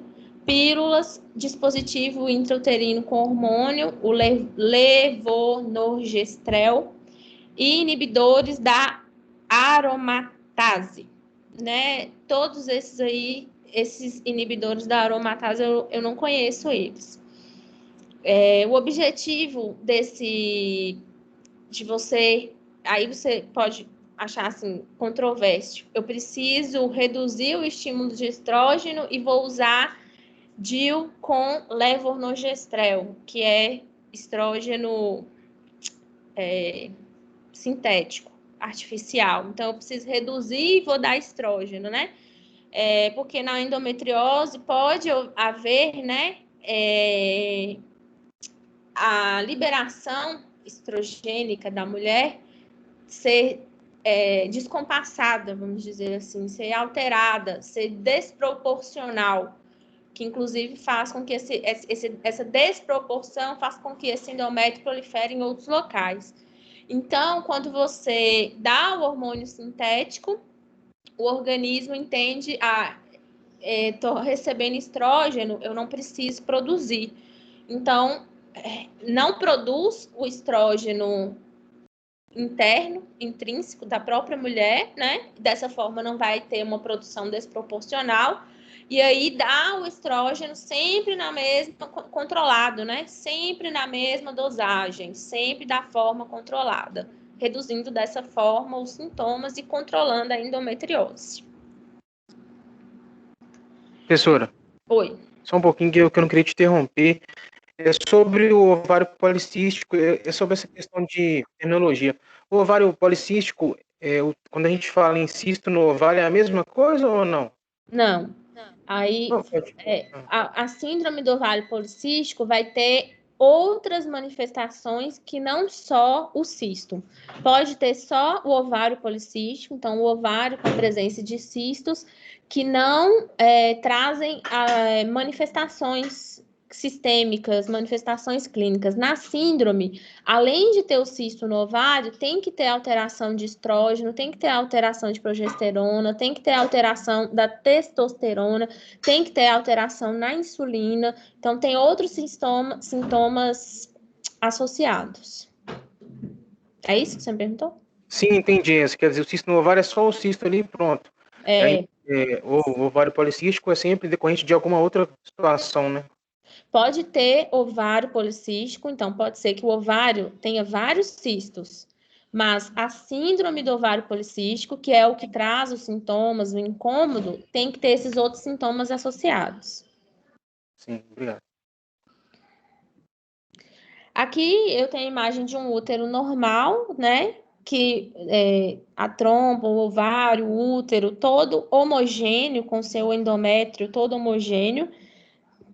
E um útero, né? Um sistema reprodutor afetado com endometriose. Começa a crescer tecidos de endométrio aonde não tem. O endométrio tem que estar lá na cavidade uterina.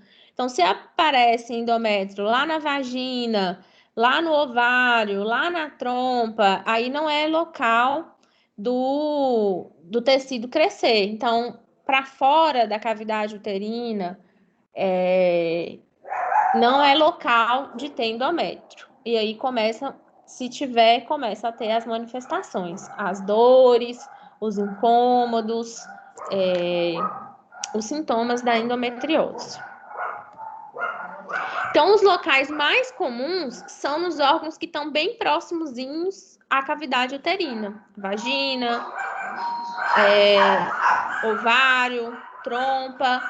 Ixi, a cachorrada aqui. Mas pode ter outros locais, né?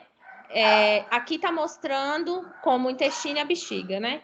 Aqui, na verdade, está mostrando a presença de endométrio, que é como se fosse esse coágulozão grandão aqui, na região entre a trompa e o ovário esquerdo, né? É um local que não pode ter endométrio. Então, a mulher vai ter sintomas, vai ter muita dor, vai ter incômodo.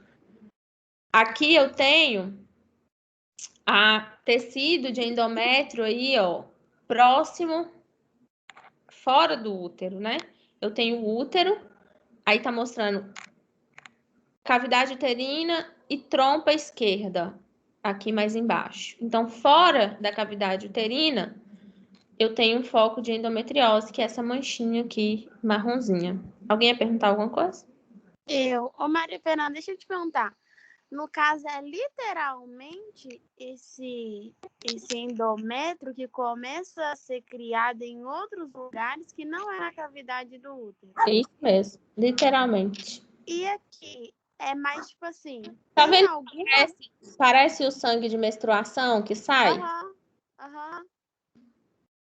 Mas eu falo assim, tem alguma razão para ter esse endométrio em outras partes que não é para ter?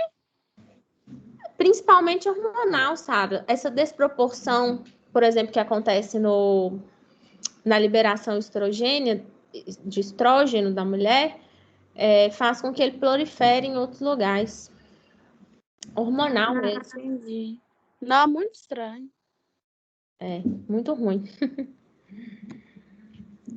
Ô Maria Fernanda, e direto, né, uma coisa assim, que não praticamente é igual lá. Eu tô fazendo estágio lá numa TV de Betim. Aí eu tô no bloco. Praticamente todo dia tem, tipo assim, 2, 3 cirurgias para fazer essa. Isso. Foi o que eu disse, é muito prevalente. Na minha memória veio 70%, mas eu fiquei meio em dúvida se minha memória estava me pegando uma peça, mas é muito prevalente. É muita coisa, é igual o povo tá fazendo, o que tá tendo muito também é a esterectomia, né? Que tira o útero demais, tipo assim, muito mesmo. E aí, o objetivo da cirurgia, gente, é retirar esse tecido. Retira esse tecido que está crescendo no lugar errado, cauteriza ali, né? Retira, cauteriza a região para poder cessar os sintomas. Mas ele pode voltar a crescer, Maria Fernanda? Pode. Uhum, pode. Aí tem que fazer controle hormonal. Entendi. Cólica menstrual é normal, né? É normal você ter uma cólica menstrual, porque o útero precisa contrair para poder jogar para fora o endométrio que não precisa mais, né? Então, uma cólica, assim, que é suportável, vamos dizer assim, que você consegue trabalhar, você consegue viver sua vida, é esperado. Agora, quando a mulher começa a ter uma cólica insuportável, que o analgésico não resolve, que ela não quer sair da cama, que ela quer ficar toda encolhida, que ela atrapalha o dia a dia dela, isso não é normal. E é um dos principais sinais da endometriose. Então, uma mulher que chega com uma queixa de cólica insuportável, né? Ela fala que ela não consegue fazer nada, que ela chora de dor, que atrapalha ela, que ela não quer trabalhar, que ela quer ficar só deitada, essa cólica não é normal. É um dos principais sinais que essa mulher pode estar com endometriose. Então, tem que ser investigado. Essas cólicas insuportáveis, né? Todo mês está com essa cólica desconfortável, tem que investigar para ver se não é endometriose. Aí tem que fazer exame, né? E aí o médico ir lá fazer o exame, só fazer um ultrassom e falar, não é endometriose, não resolve, né? O exame para endometriose, inclusive, tem que ser feito com contraste, para poder ter uma elucidação diagnóstica melhor, né? Professora, boa Oi. noite. Boa noite. Mulheres que têm DIU de cobre têm a maior probabilidade de ter endometriose? Tem risco, por conta do DIU ser um corpo estranho ali no endométrio que pode dar reação, né? A reação, algumas mulheres, inclusive, põem o DIU de cobre e tem reação inflamatória. Essa reação inflamatória pode desencadear, sim, a formação de endométrio ali, principalmente próximo, né? Nas trompas e no ovário. Mas por conta da reação inflamatória que a mulher pode ter com o DIU. Obrigada. A gente vai falar do DIU. Não quer dizer que vai ter, pode propiciar. A outra condição é o mioma uterino. O mioma uterino nada mais é do que um tumor benigno que aparece durante a idade fértil. O mioma ele se desenvolve a partir do tecido muscular liso do útero, o miométrio. O miométrio é um tecido que fica abaixo do endométrio. O endométrio é aquela parte de fora que cobre a cavidade uterina. O miométrio fica no meio. no meio ali, no músculo mesmo do útero. Então, essas células do miométrio, elas podem começar a proliferar, né, aumentar de tamanho, aumentar, formando um tumor que é benigno. No caso do mioma, ele é sempre benigno. E ele é causado por essa multiplicação exacerbada desse miométrio, que é o tecido do meio da cavidade uterina. Endométrio é o que cobre de fora, o miométrio vai ficar no meio. E por que tem mulher que tira? Tem que fazer cirurgia? Que ele cresce, até ficar assim. Mas ele é benigno? Ele é benigno, quer dizer que não é câncer, né? Tem o tumor maligno é câncer, quer dizer que são células displásicas, né? Células que não têm a anatomia da célula normal. Ela é uma célula que, vamos dizer assim, mutou, né? É uma célula agressiva, que não segue a homeostase do organismo. Ela vive por ela mesma, a célula rebelde, que traz desordem para esse organismo, né? Ela não funciona como o equilíbrio do organismo. O tumor benigno, né, é uma multiplicação de células do próprio organismo.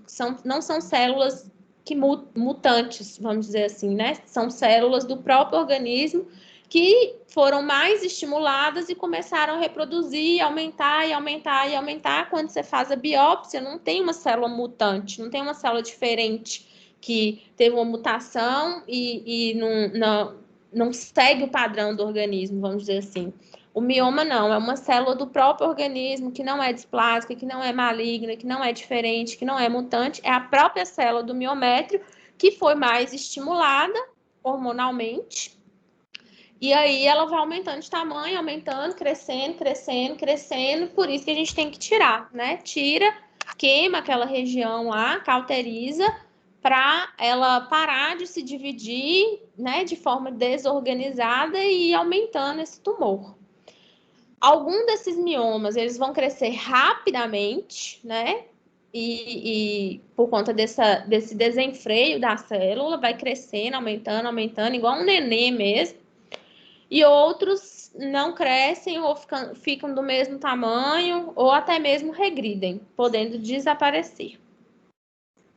Principalmente após o parto, porque acontece muito da mulher engravidar e ter um mioma muito pequenininho lá, que não vale nada, que não cresce, mas aí por conta da gestação, do tanto de hormônio, né, das mudanças hormonais e do tanto de hormônio diferente que precisa começar a funcionar, né, com a gestação, que nós vamos ver esses hormônios, quais que são. Aí o mioma acaba crescendo, que é estimulado, essas células recebem mais estímulo, e aí ele aumenta de tamanho. Mas pode também acontecer o inverso, né? Depois do parto, que aí ele dá uma crescida, mas não cresce tanto, e aí acaba esse tanto de hormônio, ele regride e acaba. Pode acontecer, no primeiro exemplo que eu dei, dele aumentando de tamanho e a mulher sentir muita dor durante a gestação, muito incômodo durante a gestação, por conta da compressão, o feto já vai comprimir, já vai exigir espaço, e mais um mioma crescendo, ou ele aumentou um pouco de tamanho, e aí costuma ter muita dor. E às vezes o bebezinho não deixa o médico ver o mioma, então a mulher fica sentindo dor a gestação toda, muita dor, muito incômodo. Tem casos, né? Não quer dizer que acontece sempre, mas pode acontecer. E aí ela sente dor, e aí só na hora de, né, vai fazer a cesariana que vê que tinha um mioma ali, porque às vezes o neném pode tampar. Pode acontecer. Então, pode-se suspeitar de gestantes nessa situação com dor, faz exame e não consegue ver. Pode ser um mioma que está tampadinho lá pelo bebê, pela placenta. Em geral, os sintomas mais comuns são fluxo menstrual intenso e prolongado, sangramento atípico, pressão ou dor pélvica, micção frequente, dependendo de onde que o mioma está crescendo, pode pressionar, né, a uretra, Pode pressionar o intestino, dando prisão de ventre, dispaneuria, que é dor na relação sexual, dificuldade de esvaziamento da bexiga, depende da localização, vai ter uma manifestação de um sintoma, né, mais destacado.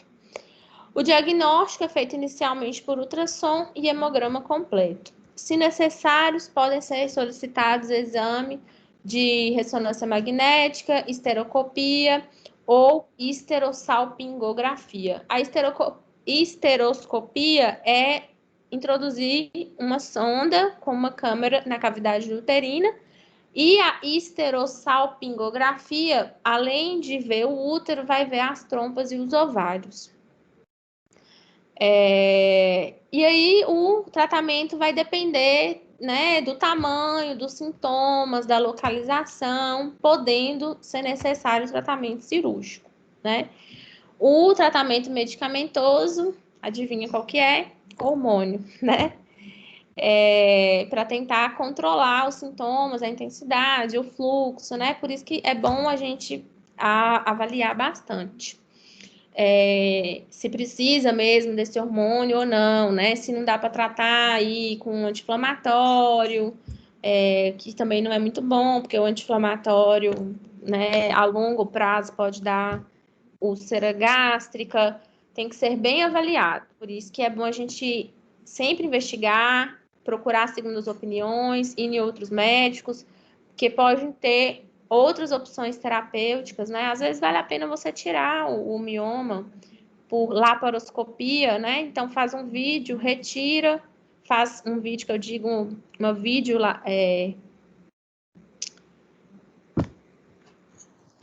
laparoscopia. Isso. E aí retira, é rápido, né? O procedimento e não precisa ficar tomando hormônio aí o resto da vida. Então, é de se discutir com o médico, ver quais são as opções. É o que está dizendo aí no final desse texto, que o tratamento deve ser individualizado, né? É preciso avaliar risco, benefício, indicação, contraindicação, para se decidir o medicamento a ser utilizado e a terapêutica. Aqui tem uma imagem que mostra, né, possibilidades de mioma, onde que pode crescer. Pode ser intramural, né, quando ele cresce exatamente dentro das paredes do útero aí, né, entre o miométrio e o endométrio. Submucoso, quando ele vai crescer embaixo da mucosa. Subseroso, quando ele vai crescer. Aí o submucoso é como se ele fosse crescesse na mucosa de dentro. O subseroso é como se ele crescesse na mucosa de fora, para fora do útero. O submucoso vai entrar para dentro do útero, né? Para dentro da mucosa, da cavidade, vamos dizer assim. O subseroso, ele não aumenta para dentro, ele aumenta para fora da mucosa uterina. E aí, por exemplo, esse que está lá em cima, né? Ele crescendo ali, vai pressionar o intestino, a bexiga, e causa dor, causa desconforto. Aqui é uma imagem de um mioma gigante, né? A mulher parece até que está grávida. Então, cresceu tão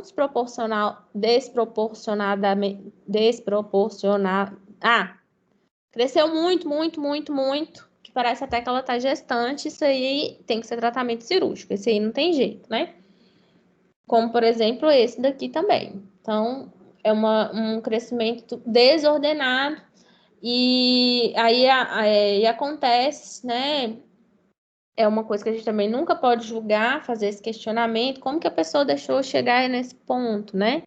A gente não sabe a escolaridade, o nível de conhecimento, o acesso que essa pessoa tem à saúde. Às vezes acha que não é nada, que está engordando, né? Às vezes a pessoa não tem conhecimento, não tem noção das coisas, e aí vai deixando, acha que não é nada, que não é nada.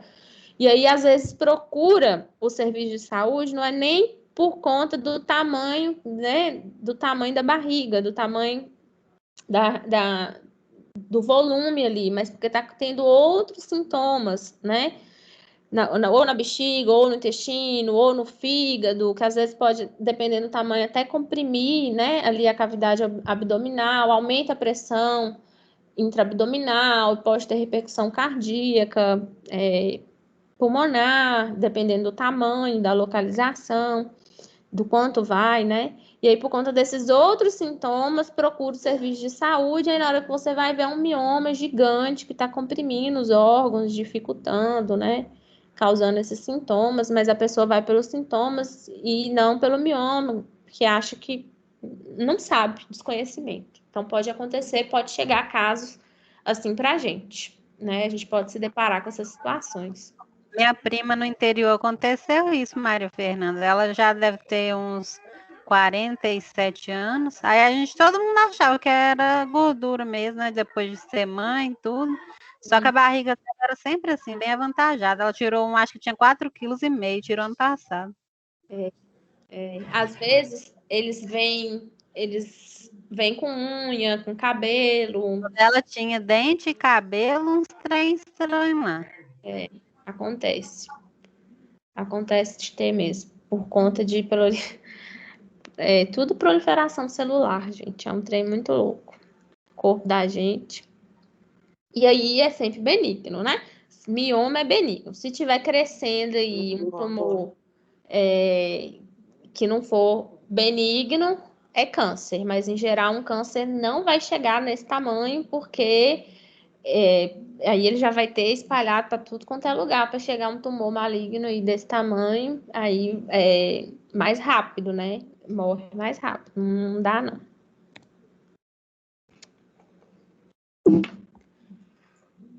Bom, gente, dúvidas? Não. Tem que estudar agora. Maria Fernanda, deixa eu te perguntar uma coisa. Claro. Por exemplo, a mulher está grávida e tem mioma. A barriga dela vai crescer pelo neném e ainda pelo mioma? Como vai ser isso? Vai. Dependendo do mioma, vai. Vai ficar com um barrigão. E aí não tem jeito, viu? Se ela tiver com mioma crescendo durante a gestação, vai ter que esperar o parto, né? Aí, em geral, se conseguir identificar que é um mioma, provavelmente a indicação do médico vai ser por uma cesariana, né? Porque aí já faz o parto e já tira o mioma de uma vez, ao mesmo tempo, né? E provavelmente ela vai levar, além de ficar com um volume abdominal muito grande, ela vai ficar com uma gestação com desconforto a gestação toda. Dor a gestação toda, vai ser uma gestação pesada, né? Pesada, assim, de dor, de desconforto, porque já tem o desconforto do neném, principalmente no final, né? De bexiga, de intestino, e vai ter uma gestação mais difícil. Mas a compressão, ela pode chegar a prejudicar a gestação, o neném? Dependendo do volume, pode restringir, né? Crescimento. Pode causar o parto prematuro. O neném nasce antes da hora.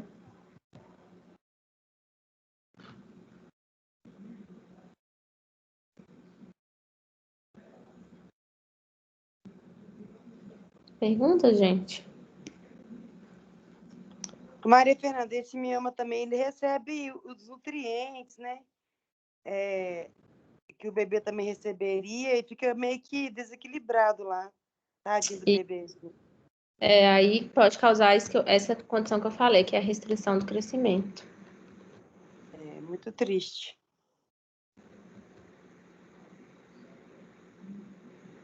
Acabou, professor? Vamos embora. Acabou, gente.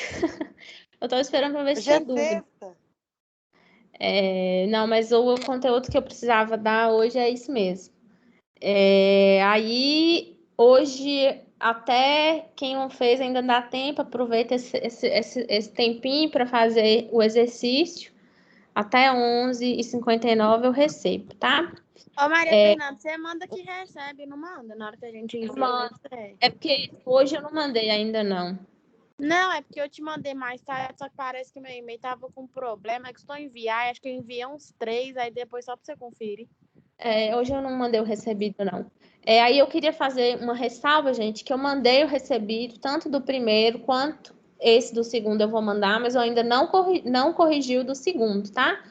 Eu mando o recebido, mas eu não corrijo de imediato. Então, eu corrijo depois. O primeiro eu já anoto. Se tiver alguma ressalva, alguma correção, eu mando, tá? O da Cleo, não sei se a Cleo tá aqui, mas o da Cleo eu já mandei para ela, porque o dela eu já tinha aberto e olhado. Eu mandei para ela o que eu queria que ela corrigisse. Então, se tiver correção, eu mando e peço correção, tá? Mas o recebido não quer dizer que eu já corrigi, não. Se eu não mandar nada, é porque tá ok. Se tiver alguma coisa, eu vou mandar depois aí desse segundo, que eu ainda não corrigi. Esse 2 é para o dia 19, né? Não, ô Mário Fernanda, que você falou, que eu anotei lá no grupo, mandei para os meninos. Eu até te mandei ontem, mas pela conta que você falou, se for tipo assim, sem ser essa sexta, a outra. Aí eu contei lá no calendário, acho que deu para o dia 19. Era sem ser a sexta passada, no caso essa. Ah, eu contei a outra, então o menino da minha turma tá lascado, coitado, que eu falei para eles dia 19. Eu também. Eu até mandei ontem. Confirmando o dia 12 também. Ô, Maria Fernanda, eu tô te devendo esse exercício ainda? Maria Isabel? Eu acho que tá. Eu não lembro de você ter me mandado, não. Só se foi hoje. Eu te enviei um exercício, sim. Agora não sei se é. Ou foi. Foi hoje, porque hoje eu não olhei de todo mundo, não. Eu acho que ele mandou, não. Esse exercício é qual que é? Eu não tô lembrando. Esse exercício tá no AVA, tarefa 2. Ah, tá. Eu vou dar uma olhadinha lá. Isso. Aproveitando que a moça falou, é que no dia, a senhora falou assim, sem ser nessa semana, nem na próxima da próxima. Eu também calculei que seria... É que você falou desse jeito, sem ser nessa semana, nem na próxima. Dando a entender que seria contando na terceira semana, né? Então, não pode me entregar, então, na outra semana, até porque senão a turma da colega vai ficar todo mundo sem fazer. Vai mesmo, vai querer ver Eu vi quem fala que era dia 12, mas só para falar assim, que foi o que eu entendi junto com ela também. Não tem problema, não. Então, fica para sexta que vem, dia 19. Ah, então tá. O primeiro vale quantos pontos, Maria? Mas hoje você vai postar outro, professora, ou vai ficar só nesses 2 mesmo? Não, vai ficar nessa por enquanto. Aí, peraí, que tem duas coisas que eu vou falar. Vale 250. A primeira 250, essa vale 250. E aí, o que eu queria falar é do seminário. A gente vai ter um seminário de infecção sexualmente transmissível. E aí, eu queria que vocês já começassem a se dividir em... Peraí.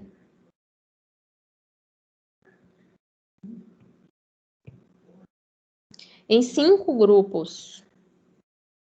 Nós somos quantos? Eu que tinha que saber, né? Quantos nós somos. Peraí. Deixa... Na quarta-feira que vem a gente separa os grupos, então. Mas aí vocês já vão pensando aí, mais ou menos. Eu acho que vão ser 5 grupos, porque também não tem... é o número de doenças, não adianta. Vai ter que, se tiver muita gente, vai ter que ser grupo grande mesmo. Mas deixa para semana que vem. Mas se vocês já quiserem se organizando, a gente vai dividir em grupos para apresentar, tá? Os seminários de infecção sexualmente transmissível. E tinha outra coisa que eu tinha que falar. Da tarefa, do seminário. E falar que na semana que vem a gente vai começar a falar do planejamento familiar, tá? Vai começar a falar dos métodos anticoncepcionais. E aí tem 2 artigos já postados lá que eu queria que vocês lessem para vir para a aula, tá? Já lessem ele para vocês se familiarizando com o assunto e para a gente poder discutir um pouco sobre esses métodos anticoncepcionais. A primeira aula não vai ser os métodos hormonais que a gente vai falar. Nós vamos falar dos métodos naturais, dos métodos de barreira, que isso aí já é muita coisa. Aí depois a gente vai falar dos métodos hormonais. Fechou? Professora? Oi. Boa noite. Eu sou nova na turma, eu comecei nessa semana, que consegui só a liberação do AVA. Queria saber para qual e-mail que eu mando as atividades, eu só vi lá a tarefa 2 no meu, eu não vi essa segunda, a outra que você falou. Tá, a outra acho que só tem um artigo. Você vai ver a tarefa 1, vai ter um artigo. A tarefa 1 é você fazer a resenha desse artigo. Ler o artigo e fazer um texto de uma página falando sobre o que você entendeu e dando sua opinião sobre aquilo que você entendeu. Tá. E a tarefa 2 é os exercícios. Aí você assiste às aulas que estão lá no AVA para você poder fazer. Beleza. A 1 eu fiz, você recebeu? Para qual e-mail? O e-mail é Nanda. Como? Nanda. .sca @hotmail.com. Tá, beleza. A da tarefa. Essa tarefa. A resenha eu te enviei ela. Então, confere lá no AVA, que eu já lancei a nota de todo mundo que me enviou e que eu recebi, que eu olhei. Ok.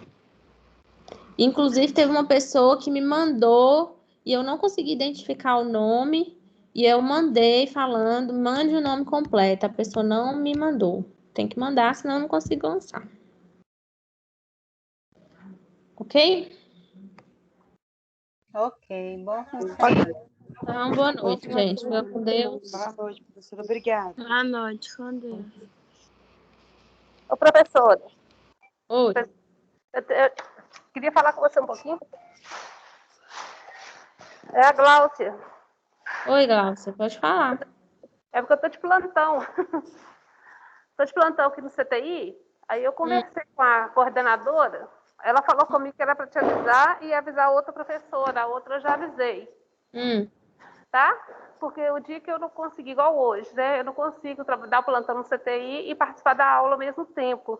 Sim. Então, ela falou assim que o dia que eu tiver assim e que eu perder a aula ou perder alguma atividade, que era para te avisar, e ela já está ciente. Ela falou que pode falar com os professores para falar comigo.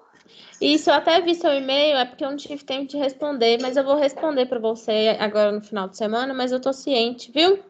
Tá, joia. Aí é só para você ficar ciente que às vezes eu consigo participar e às vezes não. O dia que eu tô em casa eu consigo, mas o dia que eu tô de plantão aqui é muito difícil. Tá, eu vou te responder e a gente vai conversando. Eu vou te passar as orientações, tá bom? Tá, hoje eu consegui assistir a aula aqui, ó, no fone de ouvido. Só ouvir, né? Nem pude participar. Tá, não, tá jóia. A gente vai conversando, viu? Tá, joia. Obrigada, viu, professora? Com Deus. Tchau. Deus, tchau. Tchau, professora. Tchau, gente.